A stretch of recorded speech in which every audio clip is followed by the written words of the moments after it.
everyone, welcome back. Today I'm going to be doing a tag with you, and it is the My Makeup Journey tag, and it is by Annette's Makeup Corner. I will link her channel up here as well as in the description box below.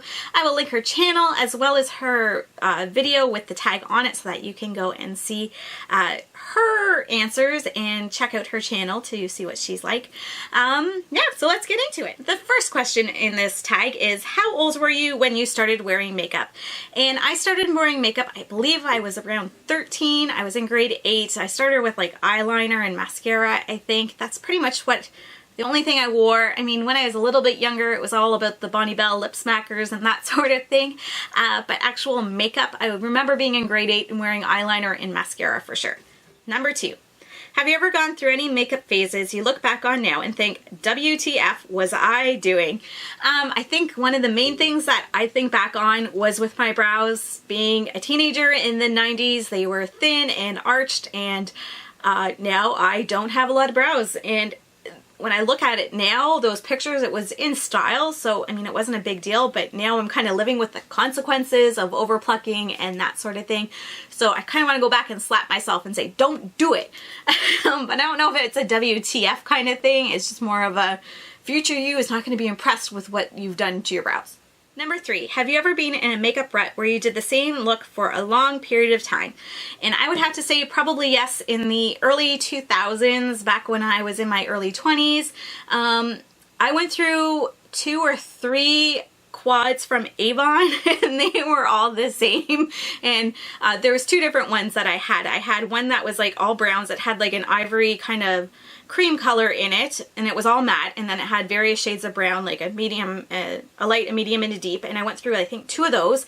And then I also had one other quad, and it had like a pink, a pale pink, it had a pale white, it had a pale green, and a pale blue, and they were all shimmers, and I went through those a lot. It was either me putting like this all matte look on my eyes, and I used the dark one just for my under eye, like as an eyeliner, or it was me just completely brightening my eyes up from my lid to my brows with shimmer shades, and usually like bright white ones or like a bright kind of light pink that had that iridescent look to it. I did that as well as silver and white eyeliner on my upper lid. I felt that it made my brown eyes pop, and that's what I did. And I would say it was a rut because I went through a lot of those palettes, so I used them for a long time. Number 4, what was your first high-end purchase? And I had been given a few other things that were high-end, but the first thing that I had actually purchased that was high-end was the Too Faced Sugar Pop palette. I'll post a picture of it right here. I still have it. I like it a lot. It's one that I was really excited to get. When I saw it, I was like, oh, it's full of colors. It's, you know, something unique. It was summertime. It came out. And yeah, it was my first kind of introduction to higher end eyeshadows and that sort of thing. And I wasn't disappointed. Number 5, what makeup items have you repurchased the most, and how long has it been in your rotation? Without a doubt, it would be the L'Oreal Voluminous Mascara. I started using this back when I first started using makeup when I was around 13. It's one that my mom always used, so it was one that I always used. And I always found when I switched it out and used something different, because I always bought drugstore mascaras, sometimes I had a hard time because my eyes were very sensitive. Some of them would burn my eyes, and like, not like burn like as in like a wound, but like burn as like itching and allergies and that sort of thing. So I had to be kind of careful with that. So I always went back to the L'Oreal Voluminous, and anytime I wore it, I always had people complimenting me on how my lashes looked too. So that kind of made me want to do it more. And to this day, I still have a tube in my collection. So I would say I've probably purchased many L'Oreal Voluminous mascaras, because it is one that I always go back to and have in my collection. Number 6, what does your family and friends think of your makeup obsession? I don't really know. I know my friends, they don't care one way or another really. The ones that are interested in it kind of talk about it and ask me questions. They're not as into it as I am by any means. I don't really have anyone like that around me, and I think that's the case for a lot of people here on YouTube. That's why we sense this community here, because we're kind of reaching out and gravitating to each other, because these are other people that get our love and maybe obsession, or they get it, why we enjoy it so much. My family, my husband doesn't care. He supports me fully. He's been in a video. He doesn't mind. He thinks it's a great hobby for me and an outlet. He jokes around sometimes about how, oh, your makeup looks so good today, and it'll be on a day when I don't have anything on. But then the other day I had a bright red lipstick on and he's like, I really like that color. So for him, he's supportive, and that's all I can really ask for is my family. My kids love it. They don't mind. They think it's cool. They tell everyone, and then I'm a little embarrassed because other adults, like teachers at their school and stuff, they don't really get it. But yeah, my friends that enjoy makeup, they ask me questions and they're kind of fun with it. And then the other ones just don't really say anything. And my family, my husband and my kids are really supportive, so I'm lucky that way. Number 7, who inspires the way you do your makeup? I would have to say that when I was younger, it would have been my mom. She was always very classy with her makeup. She always had like the darker berry lip on and a little bit of eyeshadow, and just very classy looking in what she did. So growing up, that's kind of what inspired me as I was learning and getting into makeup. And now I'm very much inspired by looks that I see on Instagram in particular. There's other places like Pinterest or even here on YouTube where I'll see a look and I'll be inspired by that and want to try it out. Sometimes I'll just open a palette and I'll see some colors and I'll be excited to put those together and form a look out of that. But a lot of the time my inspiration comes from other people that have posted things. Sometimes I get in that rut where I'm not creative enough to put something together, but then I'll see something that someone else has done and it inspires me. Number 8, describe your makeup style in 3 words. Oh dear. I would say my looks aren't always the same for all these 3 words. So I would say sometimes my look is bold. I do like bolder eyeshadows. That's a rock. I do like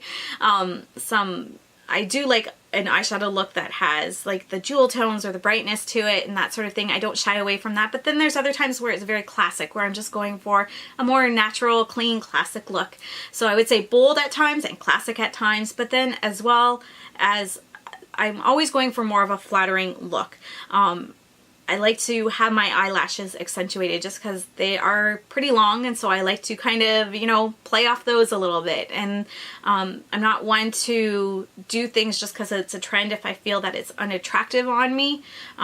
So yeah, I want it to be flattering. I don't want people to look at me and be like, why? And I know some people are making a statement and that's what they're going for, and that is totally fine. But for myself, I would have to say that flattering is definitely something that I'm trying to go for when I'm doing a makeup look. So I would say, yeah, bold, classic, and flattering. Number 9, what pushed you to start your YouTube channel?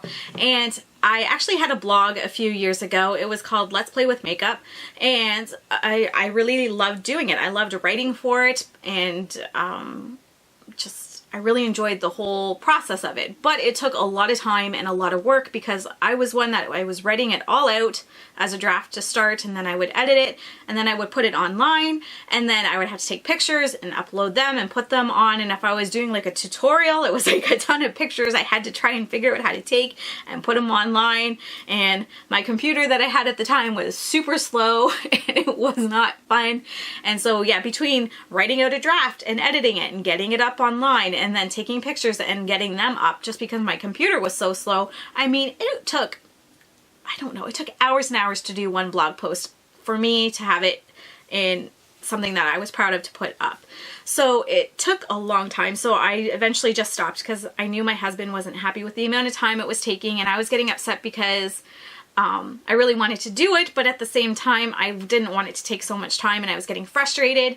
So I stopped the blog, and then I don't know, I've always been watching these videos for the last 5 or 6 years probably, and I just finally bit the bullet and decided to get a camera. And I like taking pictures and photography anyway, so for me it was a win-win. If I didn't end up liking doing YouTube, then at least I had a camera that I would use in other ways. The lighting wasn't super expensive, so for me it was kind of a win-win. Just dive in and do it. And so that's kind of what started me on this journey. Was I had the blog and I just found it frustrating, and I thought, you know what, for what I'm doing, if I'm going to do a tutorial or if I'm going to talk about makeup, it's much easier to just sit in front of the camera and talk about it and show you it as I'm doing it, than write it all out and edit it and then type it all out and edit it and then add these photos all in. And it definitely does not take as much work in the process for editing or anything like that now. Even if I do write out kind of a script of what I want to say ahead of time, it's hours and hours less time than what it used to be. And I'm glad I kind of switched over because I really do enjoy it this way. It is a way that I can talk about it and kind of get fulfilled like I did with the blog, but in a much less frustrating way. Number 10, do you think you will still be on YouTube 3 years from now? And yeah, I think I will. It's something that I enjoy doing. It's not something that I depend on for income by any means at all. So that doesn't factor in at all. So as long as the platform is still kind of the same in the way it's run, I believe I'd probably still be here. Maybe switching over to a different platform if something else comes up, I'm not sure. But I do enjoy it. I've only been doing this since January, but it has been a lot of fun, and it's something that I would love to keep doing as long as it kind of stays fun and stays kind of the way it is now.